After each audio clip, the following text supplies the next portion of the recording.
नमस्कार दोस्तों, आप सभी का बहुत बहुत स्वागत है करंट अफेयर्स अड्डा 24/7 के प्लेटफॉर्म पर। दोस्तों, ये खबर है मणिपुर से। मणिपुर के जो चीफ मिनिस्टर हैं बीरेन सिंह, उन्होंने जस्ट कुछ मिनटों पहले ही इस्तीफा सौंप दिया है। और इनके ऊपर बहुत सारे आरोप लगे कि मणिपुर की जो मौजूदा हालात है, मौजूदा जो स्थिति है, उस स्थिति के अंदर इनकी बहुत बड़ी असफलता दिखती है। मणिपुर के अंदर आप सब जानते हैं, मैंने इसके ऊपर वीडियोस भी ली है और आपने काफी अच्छा उन वीडियोस में रिस्पांस भी दिया कि मणिपुर जो है वो जल रहा है। मणिपुर में जो कॉन्फ्लिक्ट्स हैं वो थम नहीं रहे। मणिपुर के जो कॉन्फ्लिक्ट्स है बिटवीन द कम्युनिटीज कुकी और मैतीज, वो उनके ऊपर जो है उनको सुलझाने की कोशिशें जो है काफी हद तक नाकाम रही। और ये पूरी स्थिति को देखते हुए इन्होंने बेसिकली अब इस्तीफा सौंप दिया है। अब कहा जा रहा है कि प्रेसिडेंट रूल जो है वो संभव है मणिपुर के अंदर, ताकि दोबारा से जो लॉ एंड ऑर्डर सिचुएशन है उसको वापस लाया जाए और सेंटर डायरेक्टली डील करे इस राज्य के साथ। जो राज्य मैं कहता हूं इतना सुंदर है, इतना सुंदर, टूरिज्म की दृष्टि में इतना सुंदर ये राज्य है कि अगर ये टूरिज्म को ही प्रमोट करे एक सही रास्ते, एक सही दिशा में, तो टूरिज्म से ही इस राज्य को बहुत अच्छा खासा फायदा मिल सकता था। लेकिन कहानी कुछ और है, जो मौजूदा कहानी जिसकी बात कर रहे हैं। तो पूरी चर्चा हम लोग जरूर करेंगे। आप मुझे अपना ओपिनियन जरूर बताइएगा कि ये जो इनके द्वारा कदम उठाया गया और अब प्रेसिडेंट रूल अगर राज्य में आता है तो आप इससे क्या समझते हैं। यानी आप सपोर्ट में हैं प्रेसिडेंट रूल के, या आपकी कोई और राय है, आपका कोई और ओपिनियन है मणिपुर जैसे सुंदर राज्य को लेके। तो बिल्कुल सेशन में आए हैं तो लाइक जरूर कीजिएगा और शुरुआत करते हैं हम इस सेशन की। मैं आपको पहले ज्योग्राफी बताना चाहता हूं कि कॉन्फ्लिक्ट किन दो कम्युनिटीज के बीच में मेजरली आपको देखने को मिल रही है।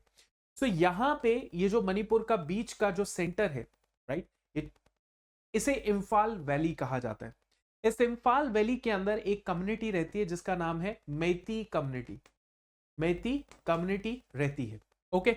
और इसके बाहर जो है ये सारा का सारा माउंटेनियस रीजन है। This is entirely mountainous region. ये जो वैली रीजन है, वैली से तो आप समझ गए तो समतल होगा, है ना, समतल होगा।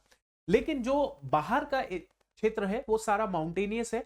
और यह माउंटेनियस रीजन जो है वो कुकी कम्युनिटी के द्वारा जो है वो यहाँ पे इनहेबिटेड है, मतलब यहाँ पे उनका घर है ये सारे माउंटेनियस रीजन में। और ऊपर ऊपर वाला जो एरिया है that is basically dominated by the Naga tribe.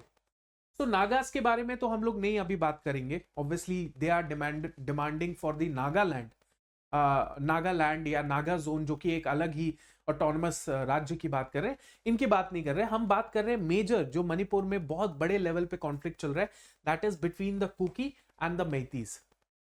तो मैतीज जो है, अगर आप खुद समझेंगे तो आप ज्योग्राफी देख के किसी जगह का विकास होता है, राइट। जैसे फॉर एग्जाम्पल अगर हम बात करें हिमाचल की, उत्तराखंड की, अरुणाचल की, तो वहां पे कम विकास है। और अगर हम बात करें गुजरात की, महाराष्ट्र की, हरियाणा की, पंजाब की, वहां विकास ज्यादा है। इसका रीजन क्या है? ज्योग्राफी। तो ज्योग्राफी जहां पे फेवरेबल होगी वहां पे विकास ज्यादा होता है जनरली। अगर हम देखें जहां पे प्लेन एरिया है वहां पे ज्यादा विकास होगा।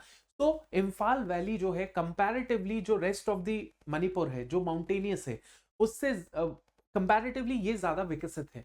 यहाँ पे आपको हर लेवल पे infrastructure, health, administration, hospitals, everything is there in the Imphal valley, right. इनके पास काफी हद तक विकास है। बजट भी जब बनता है तो उस बजट का मेजर हिस्सा यहीं पे जाता है। तो ये कहीं ना कहीं एक पॉइंट ऑफ कॉन्फ्लिक्ट सवाल पैदा कर रहा है, क्योंकि जो सवाल पैदा कर रहे हैं कि हमारे पास विकास की लहर कब आएगी। पॉइंट है कि नहीं है, राइट। अच्छा, ये कम विकसित है, मतलब they are less developed land और this is more developed, right. पर ये जो लोग हैं ये और ज्यादा जो कुकीज का भी हिस्सा है उसको लेने की कोशिश करेंगे। तो आप बताइए, कुकी तो रिएक्ट करेंगे, है ना। क्या लेने की कोशिश कर रहे हैं मैं आपको आगे बताता हूं, थोड़ा सा इंतजार करिए। होता क्या है, मैतीज जो कम्युनिटी है वो 53% है। अब देखिए बहुत सिंपल सी चीज है, पहाड़ों पे बहुत कम लोग रहते हैं, है ना। हिमाचल, आप अरुणाचल की बात करें, नागालैंड की बात करें, जहां पर भी आप माउंटेनियस एरिया दिखेंगे वहां पे कम लोग रहते हैं, वैली एरियाज में ज्यादा लोग रहते हैं। तो वैलीज में जो मेतीज है वो 53 ऑफ द पॉपुलेशन है, 53% ऑफ द पॉपुलेशन है, right. They reside in the Imphal valley, right. अब देखिए, they are economically and politically dominant people. कौन? मेतीज। उनके पास सत्ता भी है, उनके पास पैसा भी है ना, क्योंकि विकास इनके पास ज्यादा आया है, तो that is why. Now if they are politically economically dominant, तो why they are asking for, why they are demanding for scheduled tribe status for themselves? मतलब मेतीस क्या बोल रहे हैं? मेतीस कह रहे हैं कि हमारे को भी एसटी का स्टेटस चाहिए, जो ऑलरेडी कुकीज के पास है। कुकीज के पास इसीलिए दिया गया क्योंकि ये बहुत ही लेस डेवलप्ड है कम्युनिटी, और इनको एसटी का स्टेटस दिया जाएगा कुकीज को, तो ऑब्वियसली ये थोड़े से पॉलिटिकली और गवर्नमेंट के अंदर इनके पास जॉब होगी, स्कूल कॉलेजेस, जो भी रियायतें एसटी वालों को मिलती है वो इनके पास भी हो सकती हैं, हो जाएंगे आगे जाके, और ये थोड़े से विकसित हो जाएंगे। पर Meiteis now they are demanding कि we also want the ST status. अब देखिए, एसटी स्टेटस 10 सीट्स है, ठीक है, 10 सीट्स है एसटी की, तो कुकीज के पास जानी है। लेकिन अब मेतीज भी एसटी बन गए, तो 10 में से 5 कुकी, 5 मेतीज के पास जाएंगी। तो कहीं ना कहीं कुकीज तो रिएक्ट कर रहे हैं इस डिमांड के ऊपर, जो मेतीज की डिमांड है, राइट। कि आप ऑलरेडी अच्छे खासे पॉलिटिकली इकोनॉमिकली डोमिनेंट कम्युनिटी है, why you are demanding for such ST status for yourself, right. मैं आपको थोड़ा सा कुकीज के बारे में भी बताता हूं। तो कुकीज कौन है? कुकीज है बेसिकली क्रिश्चियन, राइट, और ये हिल डिस्ट्रिक्ट्स में रहते हैं। अगर देखा जाए तो ये हिस्टोरिकली मार्जिनलाइज रहे हैं, हिस्टोरिकली अगर देखा जाए तो फियरफुल रहे हैं, डरे डरे से रहे हैं मेतीस कम्युनिटी से। उन्होंने कहा है कि भैया ये जो मेतीस कम्युनिटीज के ऊपर आरोप लगाया है कि ये हमारा क्या करते हैं, ये जो मेतीस वाले हैं, ये हमारी जमीनों पे इलीगली एनक्रोच कर रहे हैं, कब्जा कर रहे हैं, उनका ये आरोप लगा है। इसके अलावा ये भी कर रहे हैं कि यहाँ पे जो है मतलब एक प्रॉपर तरीके से सिस्टमैटिक डिस्क्रिमिनेशन करने की कोशिश करते हैं मेतीस वालों को, मेतीस वाले कुकीज को, राइट। सो ये जो पूरा का पूरा, ये जो मणिपुर का आप न्यूज सुनते हैं, वॉयलेंस सुनते हैं, it is all about Meiteis and Kukis का ये कॉन्फ्लिक्ट, जिसकी बहुत सारी लेयर्स है, जिसमें एक लेयर मैंने बोली कि मेतीस कोशिश कर रहे हैं कि हमें एसटी स्टेटस मिल जाए, मेतीस इलीगल इंक्रोचमेंट कर रहे हैं, मेतीस जो है वो कोशिश कर रहे हैं कि उनका भी जो कुकी लैंड है वहां पे कब्जा हो जाए, राइट। इस तरीके से सारी चीजें चल रही हैं। इनफैक्ट जो गवर्नमेंट है, मणिपुरी गवर्नमेंट है, क्योंकि इसके पीछे ड्रग्स का भी एक लेयर है, ड्रग्स की भी लेयर है, क्योंकि कुकी लैंड जो है, जहां पे मैंने आपको बताया माउंटेनियस रीजन जो है, वहां पे पॉपी कल्टीवेशन भी होती है, अफीम की खेती भी होती है। तो मेतीस वाले कहीं ना कहीं चाहते हैं कि वहां पर उनका भी कंट्रोल होना चाहिए। इस तरीके से सारी बातें हैं। और मणिपुरी गवर्नमेंट ने ये जो पॉपी कल्टीवेशन है, जहां से काफी लोगों का सर्वाइवल चलता है, कुकी लोगों का, कि वो ये ड्रग्स प्रोडक्शन करते हैं फिर बेच देते हैं आगे जाके, तो यहां से उनका सर्वाइवल चलता है। तो उस सर्वाइवल के ऊपर भी गवर्नमेंट ने, मणिपुरी गवर्नमेंट ने पिछले कुछ महीनों के अंदर अंदर बहुत सारा जो ड्रग्स है वो पकड़ा है, 314 केजी का ड्रग्स पकड़ा है, ठीक है। और फाइट अगेंस्ट नार्कोटिक्स जो है ये बहुत बड़े तादाद पे ये चलती जा रही है।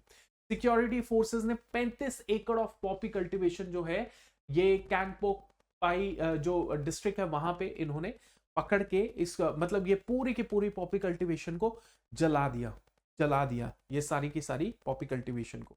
काफी प्रेशर पड़ रहा था बीरेन सिंह के ऊपर, एंड इसी प्रेशर पे अल्टीमेटली उन्होंने डिसाइड किया कि मैं अब यहां से बेसिकली रिजाइन कर रहा हूं। राहुल गांधी ने एक बड़ा अच्छा सवाल पूछा। इन्होंने कहा कि आपने रेजिग्नेशन तो दे दिया, आपके रेजिग्नेशन से मणिपुर में रेस्ट नहीं आया, पीस नहीं आया, तो वो पीस और रेस्ट कौन रिस्टोर करेगा, वो कौन लाएगा? राहुल गांधी साहब ये पूछ रहे हैं। ये सीधा सीधा ये कह रहे हैं कि बीजेपी सॉरी प्रधानमंत्री मोदी साहब को मणिपुर को विजिट करना चाहिए, मणिपुर को विजिट करना चाहिए। अब प्रेसिडेंट रूल के ऊपर चर्चा काफी ज्यादा चल रही है। मैं आपको टाइमलाइन बताता हूँ बीरेन सिंह की, जब ये आए, सत्ता में आए, कब कब ये सत्ता में आए, कब कॉन्फ्लिक्ट शुरू हुआ। तो सबसे पहले मार्च 2017 की बात कर रहे हैं। बीरेन सिंह मणिपुर के फर्स्ट बीजेपी चीफ मिनिस्टर बने। उसके बाद दोस्तों मार्च 2022 में BJP wins the majority again और सिंह जो है वो दोबारा से चीफ मिनिस्टर बनते हैं, कंटिन्यू करते हैं अपनी चीफ मिनिस्टर की पोजीशन को। मई 3 2023 की बात करें तो एथनिक क्लैशेस शुरू हो जाते हैं मेथीज और कुकी कम्युनिटीज के बीच में। 2023 से लेके 2023 के बीच में, मतलब जुलाई से लेके दिसंबर तक के बीच में, आपको क्रिटिसिज्म बढ़ते हुए देखने को मिलेगा on Biren Singh, over Biren Singh handling of the crisis, है ना। तो देखिए, अगर किसी राज्य में अगर इस तरीके से क्लैशेस हो रही है, क्राइसिस चलता रह रहा है, तो बिल्कुल यहाँ पे जो एडमिनिस्ट्रेशन है, यहाँ पे जो सरकार चलाने वाले हैं, उनके ऊपर तो प्रेशर पड़ता ही पड़ता है, राइट। उसके बाद जून 2024 की बात करें तो बीजेपी एमएलएज लिखते हैं प्रधानमंत्री मोदी साहब को कि भाई आप इनसे रिमूवल ले लीजिए, बीरेन सिंह से रिमूवल ले लीजिए, इनके बस की बात नहीं है। सितंबर 2024 की बात करें तो और जो मणिपुर की बाकी पार्टीज होती हैं जिन्होंने बीजेपी को सपोर्ट किया होता है, वो पार्टीज जैसे एनपीपी और बाकी अलायंस है, वो भी अपना सपोर्ट जो है विड्रॉ कर लेती है। पॉलिटिकल क्राइसिस और ज्यादा खराब हो जाता है, मतलब पॉलिटिकल क्राइसिस और बढ़ जाता है। फरवरी 9 2025, राइट, बीरेन सिंह रिजाइन कर देते हैं चीफ मिनिस्टर की पोजीशन से। तो देखिए, ये जो पॉलिटिक्स होती है ये एक तरीके से बहुत बड़ा बदलाव लाती है, या तो पॉजिटिव होता है या नेगेटिव होता है, राइट। तो मुझे ये लगता है कि कुछ ना कुछ अब पॉजिटिव जरूर निकल के आ सकता है। एक नई एक रूलिंग होगी, प्रेसिडेंट रूल होता है तो बहुत बढ़िया रह सकता है, क्योंकि वहां पे फिर सेंटर डायरेक्टली डिसीजन ले सकता है एंड ऑब्वियसली ज्यादा बेहतर कंट्रोल हो पाएगा मणिपुर के ऊपर, right. And I just want to see Manipur as a tourism hotspot, not as a place of conflict and crisis, right? Thank you so much. Jai Hind.